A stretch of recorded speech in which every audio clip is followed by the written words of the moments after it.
लेकिन एक दिन रानी स्नान करने चली गई और साधु को भोजन देना भूल गई। भोजन क्यों नहीं आया? इसके बाद साधु ने सोचा कि वह स्वयं महल में जाकर देखेगा कि अब तक भोजन क्यों नहीं आया, और फिर वह महल में पहुंच गया। जब वह महल के अंदर पहुंचा तो वहां उसकी नजर रानी पर गई। रानी के लंबे लंबे घने काले बाल जो कि उसकी कमर पर लहरा रहे थे, उसकी कजरारी आंखें जो देखने मात्र से ही घायल कर दे, उसकी हिरनी जैसी चाल। रानी के इतने सुंदर रूप को देखकर सन्यासी चकित हो गया और रानी की सुंदरता सन्यासी के मन में घर कर गई और वह वहां से बिना कुछ कहे ही अपनी कुटिया में लौट आया। सन्यासी रानी के रूप की सुंदरता को भुला ना सका और वह खाना पीना त्याग कर अपनी कुटिया में पड़ा रहा। उसने कई दिनों तक कुछ भी नहीं खाया, जिसकी वजह से वह बहुत कमजोर हो गया। फिर कुछ समय बाद राजा वापस लौटे और जब उसे सन्यासी की हालत का पता चला तो वह सीधे सन्यासी के पास पहुंच गए और बोले कि हे भगवान, क्या बात है, आपको क्या हो गया और आप इतने कमजोर कैसे हो गए? किस गहरी सोच में डूबे हो? क्या मुझसे कोई गलती हो गई है? तब साधु ने कहा, नहीं राजा, आपने कोई गलती नहीं की है। यह सुनकर राजा बोले, तो फिर क्या बात है, आप मुझे बताइए, मैं आपकी समस्या का समाधान अवश्य करूंगा। यह सुनकर तपस्वी ने राजा से कहा कि आपकी रानी की अद्भुत सुंदरता को देखकर मैं उसकी सुंदरता पर मोहित हो गया और अब मैं रानी के बिना नहीं रह सकता। यह सुनकर राजा हैरान हो गया और कुछ देर सोचने के बाद राजा ने उस सन्यासी से कहा, मैं आपको रानी दे दूंगा। यह सुनकर सन्यासी बहुत प्रसन्न हुआ। फिर राजा सन्यासी को लेकर महल चले गए और जब राजा और सन्यासी महल पहुंचे तो उस दिन रानी ने अपने सबसे सुंदर वस्त्र और आभूषण पहने थे। फिर राजा रानी के पास गया। राजा ने रानी से कहा कि इस साधु की मदद करनी चाहिए, वह बहुत कमजोर स्थिति में जा चुके हैं और मैं नहीं चाहता कि एक बुद्धिमान व्यक्ति की हत्या का कलंक मेरे सिर पर लगे। राजा की यह बात सुनकर रानी ने राजा से पूछा कि आखिर इन सन्यासी के इस दुख का कारण क्या है। तो राजा ने रानी से कहा कि सन्यासी आपकी अद्भुत सुंदरता के दीवाने हो गए हैं। राजा की यह बात सुनकर रानी ने कहा कि राजा, आप चिंता मत करिए, अब आप सब कुछ मेरे ऊपर रहने दीजिए। मुझे पता है कि मुझे अब क्या करना है। आपके ऊपर ना तो सन्यासी की हत्या का पाप लगेगा और ना ही उससे मेरे पवित्र धर्म का नाश होगा। रानी की यह बात सुनकर राजा ने रानी को सन्यासी को सौंप दिया। उसके बाद सन्यासी रानी को लेकर कुटिया पर पहुंचे। जब रानी सन्यासी की कुटिया पर पहुंची, रानी ने सन्यासी से कहा कि हमें रहने के लिए घर चाहिए, हम इस झोपड़ी में नहीं रह सकते। यह सुनकर सन्यासी राजा के पास गया और राजा से जाकर बोला कि हे राजा, हमें रहने के लिए घर चाहिए। सन्यासी की बात सुनकर राजा ने उनके लिए घर का प्रबंध कर दिया। फिर सन्यासी रानी को लेकर घर पहुंचा। जब रानी सन्यासी के साथ उसके घर पर पहुंची तो रानी ने सन्यासी से कहा कि यह घर तो बहुत गंदा है और इसकी हालत बहुत खराब है, मैं इस घर में नहीं रह सकती। यह सुनकर सन्यासी फिर से राजा के पास गया और राजा के पास जाकर बोला, हे राजा, जो आपने हमें घर दिया है उस घर की हालत बहुत खराब है। सन्यासी की बात सुनकर राजा ने उसे घर की हालत ठीक करवा दी। उसके बाद फिर रानी घर के अंदर गई और नहा धोकर बिस्तर पर आ गई। तभी साधु भी बिस्तर पर आ गया। फिर उसके बाद रानी ने साधु से कहा कि आप जानते हैं कि आप कौन हैं और क्या बन गए हैं। आप एक महान साधु थे जिनके लिए राजा स्वयं सभी आवश्यक चीजें उपलब्ध कराते थे, जिनके पास दूर दूर से लोग ज्ञान प्राप्त करने आते थे, जो लोगों को सत्य का मार्ग दिखाते थे, जो लोगों की समस्याओं का समाधान करते थे, जिन्हें सभी लोग गुरु मानते थे, जिसे सब लोग भगवान मानकर पूजते थे, और आज आप वासना के कारण मेरे गुलाम हो गए। रानी की यह बात सुनकर साधु को झटका लगा और उसे एहसास हुआ कि वह एक साधु है और यह सब क्या कर रहा है।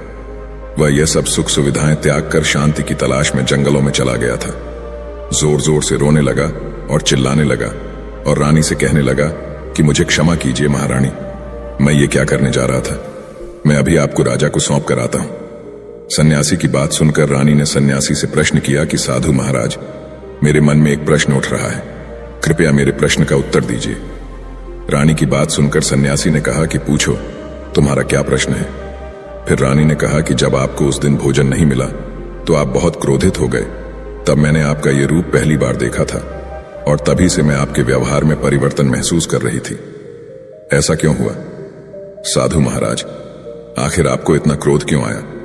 रानी की बात सुनकर सन्यासी ने रानी को समझाया कि जब मैं जंगल में था तो मुझे समय पर भोजन भी नहीं मिलता था, लेकिन जब मैं महल में आया तो महल में आने के बाद मुझे सारी सुख सुविधाएं मिली और फिर मैं इन सभी सुख सुविधाओं के मोह में फंस गया और मुझे इसके प्रति लगाव उत्पन्न हो गया और फिर मुझे इसको पाने का लालच उत्पन्न हो गया और जब मुझे ये नहीं मिला तो मेरे अंदर क्रोध उत्पन्न हुआ। फिर सन्यासी ने कहा कि महारानी, सच तो ये है कि अगर इच्छा पूरी नहीं हो तो क्रोध उत्पन्न होता है, और अगर इच्छा पूरी हो जाए तो लालच बन जाता है। फिर सन्यासी ने रानी से कहा, यह इच्छा की पूर्ति ही मुझे वासना के द्वार तक लेकर आई है और मैं आपके प्रति आकर्षित हो गया। इसके बाद वह सन्यासी रानी को लेकर राजा के पास गया और बोला कि राजा, मुझे क्षमा कर दीजिए, मुझे अपनी गलती का एहसास हो गया है। ये लो आपकी रानी, मुझे ये सब नहीं चाहिए। मैं अपनी इच्छा के वशीभूत होकर यह गलत कार्य करने जा रहा था और अपने जीवन को बर्बाद कर रहा था, लेकिन अब मुझे सब कुछ समझ आ गया है। उसके बाद उस सन्यासी ने कहा कि हे राजा, मनुष्य की बर्बादी का कारण उसकी 4 आदतें बनती हैं और दुनिया की हर एक व्यक्ति के अंदर यह 4 अवगुण होते हैं, लेकिन जो व्यक्ति इन पर नियंत्रण कर लेता है वह दुख और परेशानियों से बच जाता है। वही जो व्यक्ति इन 4 दोषों पर नियंत्रण नहीं कर पाता है वो बर्बाद होने के कगार पर पहुंच जाता है। यह सुनकर राजा ने कहा कि महाराज, आप मुझे वो 4 आदतें बताइए जिससे कि मनुष्य की बर्बादी हो जाती है। फिर सन्यासी ने राजा को मनुष्य को बर्बाद करने वाली आदतों के बारे में बताया कि हे राजा, मनुष्य को बर्बाद करने वाली पहली आदत है इच्छा, क्योंकि इच्छा ही दुनिया की हर एक व्यक्ति के अंदर सबसे पहला अवगुण होता है, और जो व्यक्ति अपनी इच्छाओं को नियंत्रण में नहीं रख पाता है वह जीवन के किसी भी क्षेत्र में सफल नहीं हो पाता है, क्योंकि जैसे ही उसकी एक इच्छा पूरी होती है वह दूसरी की ओर जाने लगता है, और दूसरी पूरी हो गई है तो तीसरी इच्छा उसके मन में जागृत हो जाती है, और फिर ऐसे करते करते इच्छाओं पर नियंत्रण न होने के कारण किसी जाल में उलझा रहता है और दुखी रहता है। इसीलिए राजा, जब हम इच्छाओं पर नियंत्रण पा लेते हैं तो हम हमारे मन पर भी नियंत्रण पा लेते हैं, और जब हमारा मन हमारे वश में होता है तो हमें सुख की प्राप्ति होती है। फिर जो हम चाहते हैं वही हमारे साथ होता है। फिर सन्यासी कहता है कि हे राजा, मनुष्य को बर्बाद करने वाली दूसरी आदत है वासना। वासना का जन्म हमारे मन में उठने वाली इच्छाओं से होता है। जिस प्रकार इच्छा का कोई अंत नहीं होता और मनुष्य वासना के जाल में फंसता ही चला जाता है, वासना के वशीभूत होकर मनुष्य को कुछ भी नजर नहीं आता है। आज तक जितने भी युद्ध हुए हैं उनका सबसे प्रमुख कारण स्त्री को पाने की इच्छा ही रही है। स्त्री के प्रेम में वशीभूत होकर राजा महाराजाओं ने आज से पहले बहुत सारे युद्ध किए हैं। रावण भी संसार का सबसे बुद्धिमान व्यक्ति था, लेकिन उसने भी माता सीता की सुंदरता की जाल में फंसकर अपना सब कुछ बर्बाद कर लिया। उसकी मृत्यु का कारण एक स्त्री ही बनी। कई राजा महाराजा तो युद्ध में इसलिए हार गए क्योंकि वो लोग स्त्रियों से रासलीला रचने में ही रह गए। ईश्वर ने तो स्त्री की उत्पत्ति इस संसार को बढ़ाने के लिए की है, लेकिन आजकल लोगों ने इसे अपनी वासना का शिकार बना लिया है, अपने मनोरंजन का साधन समझने लगे हैं, और जब उन्हें अपना यह मनोरंजन नहीं मिलता तो वो पागल हो जाते हैं और ना जाने क्या क्या कर बैठते हैं। इसीलिए हे राजा, जितना हो सके उतना वासना से दूर रहना चाहिए। फिर सन्यासी कहता है कि हे राजा, मनुष्यों को बर्बाद करने वाली तीसरी आदत है क्रोध, क्योंकि जब मनुष्य की वासना की पूर्ति नहीं होती है तो उसके अंदर क्रोध उत्पन्न हो जाता है, और जब व्यक्ति को क्रोध आता है तो उस पर उसका नियंत्रण नहीं होता है, और फिर वह क्रोध में आकर कई गलत निर्णय ले लेता है। वह दूसरों को भला बुरा कह देता है, गालियां निकाल देता है, और जब उनका क्रोध शांत होता है तो उन्हें अपनी गलती का एहसास हो जाता है, लेकिन तब तक तो सब कुछ बर्बाद हो चुका होता है।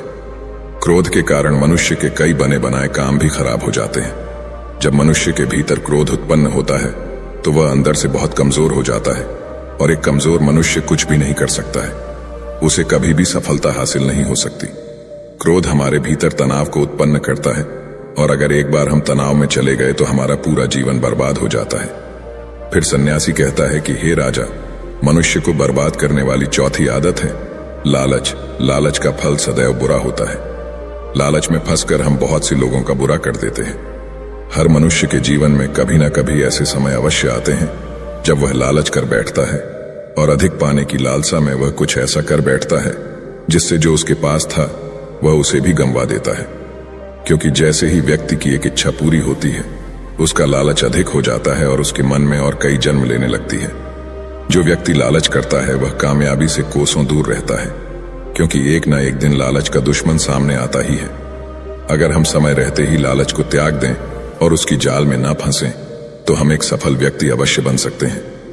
फिर अंत में सन्यासी राजा से कहता है कि हे राजा, अगर मनुष्य इन चारों आदतों को त्याग देता है तो उसे जीवन में सफल होने से कोई नहीं रोक सकता। जो इन आदतों को नहीं त्यागता है उसे जीवन में बर्बाद होने से कोई रोक नहीं सकता। मैं एक सन्यासी होकर इसकी जाल में फंस गया था, तो सामान्य मनुष्य तो इससे बच नहीं सकता।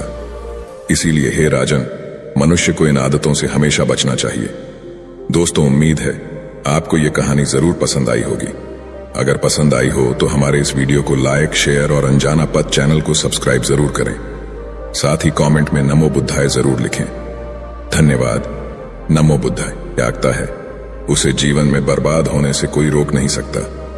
मैं एक सन्यासी होकर इसकी जाल में फंस गया था, तो सामान्य मनुष्य तो इससे बच नहीं सकता।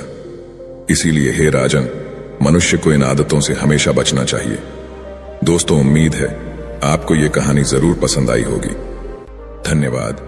नमो बुद्धाय।